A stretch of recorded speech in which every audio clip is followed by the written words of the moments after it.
நம்ம இன்னைக்கு முட்டை சேர்க்காம pancake எப்படி செய்யறதுன்னு பார்க்க போறோம்.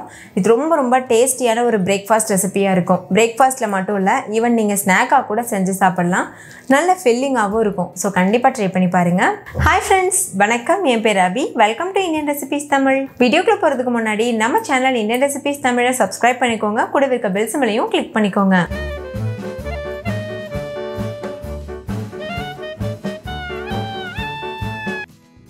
ஃபஸ்ட்டு இந்த ரெசிபி பண்ணுறதுக்கு 1.5 கப் அளவுக்கு பால் எடுத்துக்கோங்க.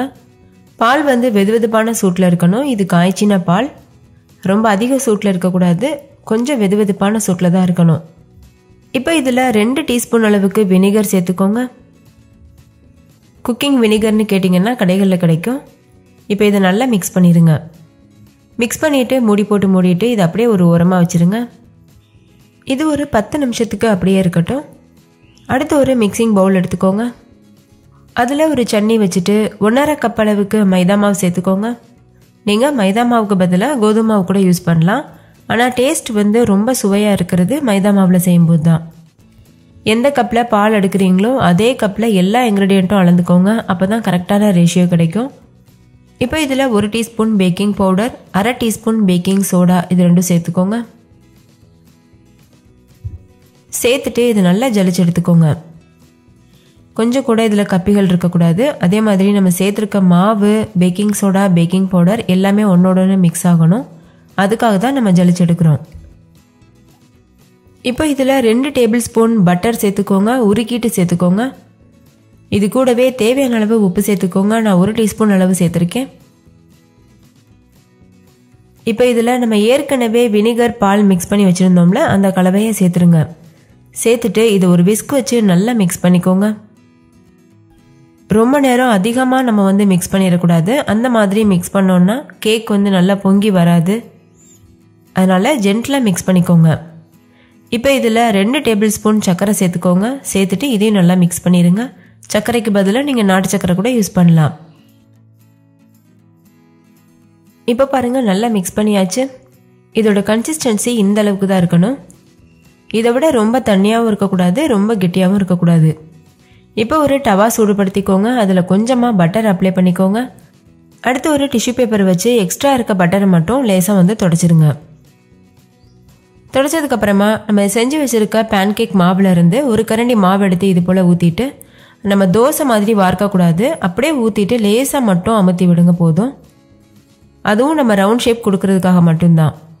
பாருங்கள், இந்த மாதிரி. டவா நல்ல பெரிய டவானா 2-3 பேன்கேக்ஸ் கூட ஒரே டைமில் செய்ய முடியும். இந்த மாதிரி சேர்த்துட்டு ஸ்டவ்வை வந்து மீடியம் ஃப்ளேம்லேயே வச்சுருங்க. ஹை ஃப்ளேமில் வச்சிடக்கூடாது. எந்த அளவுக்கு நல்ல பபிள்ஸ் வருது பாருங்கள். இது வந்து நம்ம மாவு பெர்ஃபெக்டான கன்சிஸ்டன்சியில் பண்ணியிருக்கோன்னு அர்த்தம். இந்த மாதிரி பபிள்ஸ் வந்தால் தான் பேன்கேக் வந்து சாப்பிட்றதுக்கும் நல்லா டேஸ்டியாக இருக்கும். இப்போ ஓரளவு வெந்ததுக்கப்புறமா 2வது பக்கம் திருப்பி போட்டுருங்க. திருப்பி போட்ட உடனேவே ஸ்டவ்வை ஹை ஃப்ளேமில் வச்சுருங்க. அப்போ தான் கேக் போல் நல்லா பொங்கி வரும். சாப்பிட்றதுக்கும் நல்ல சாஃப்டாக இருக்கும். 2வது பக்கம் திருப்பினதுக்கப்புறமா ஹை ஃப்ளேமில் வச்சு ஒரு 1 நிமிஷத்துக்கு மட்டும் வேக வச்சுக்கோங்க. அதுக்கப்புறமா நீங்கள் வெளியில் எடுத்துடலாம். தேவைப்பட்டதுன்னா இந்த ஸ்டேஜில் நீங்கள் பட்டர் அப்ளை பண்ணிக்கலாம். நம்ம கரண்டி வச்சு எடுக்கும்போது அது ஈஸியாக எடுக்க வரணும். அப்போ அது நல்லா வெந்துருச்சுன்னு அர்த்தம். முழுமையாக வெந்ததுக்கப்புறமா நம்ம வெளியில் எடுத்துடலாம்.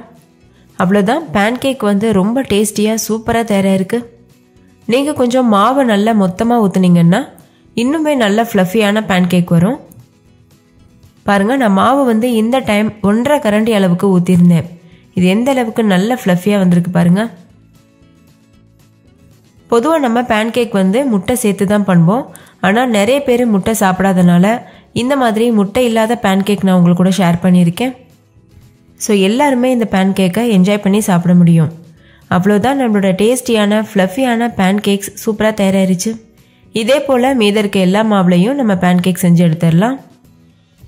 இதை நீங்கள் பிரேக்ஃபாஸ்ட்டாக சாப்பிட்லாம், டின்னராக எடுத்துக்கிறலாம். அப்படி இல்லைன்னா ஏதாவது கொஞ்சமாக ஸ்நாக்ஸ் சாப்பிட்ணும் ஆசை இருந்தால் கூட நீங்கள் இதை சட்டுன்னு ரெடி பண்ணி சாப்பிட்றலாம். இது ஸ்நாக்ஸாகவுமே சாப்பிட்றதுக்கு ரொம்பவே டேஸ்டியாக இருக்கும். அதே மாதிரி குழந்தைங்களுக்கு நீங்கள் டிஃபன் பாக்ஸ்லேயும் வச்சு கொடுத்து விடலாம். ரொம்ப நேரம் வரைக்கும் நல்லா சாஃப்டாகவே இருக்கும். இப்போ இந்த பேன் கேக்கை நான் உங்களுக்கு பிச்சு காமிக்கிறேன் பாருங்கள். இது எவ்வளோ சாஃப்டாக இருக்குன்னு உங்களுக்கு தெரியும். நல்ல உள்ளெல்லாம் நல்ல சாஃப்டாக, வெளியில் லைட்டான ஒரு கிறிஸ்பி லேயரோட ரொம்பவே சூப்பராக இருக்கும். இது கூட வச்சு சாப்பிட்றதுக்கு நம்ம ப்ளைனாகவே சாப்பிட்லாம். அப்படி இல்லைன்னா இதில் கொஞ்சமாக பட்டர் வச்சுட்டு அதுக்கு மேலே கொஞ்சமாக நெய் சேர்த்துட்டு சாப்பிடும்போது இதோட ருசி இன்னுமே நல்லா ஜாஸ்தியாக இருக்கும். பட்டர் வந்து ரூம் டெம்பரேச்சரில் இருக்க மாதிரி பார்த்துக்கோங்க, அப்போ தான் சாப்பிட்றதுக்கு நல்லாயிருக்கும். ஓகே ஃப்ரெண்ட்ஸ், இந்த பேன் கேக்ஸ் உங்களுக்கு ரொம்ப பிடிச்சிருந்தா லைக் பண்ணுங்கள், உங்கள் ஃப்ரெண்ட்ஸ் கூட ஷேர் பண்ணுங்கள். நீங்களும் வீட்டில் செஞ்சு பார்த்துட்டு டேஸ்ட் எப்படி இருந்ததுன்னு கமெண்ட்டில் சொல்லுங்கள். தேங்க்யூ, பாய்.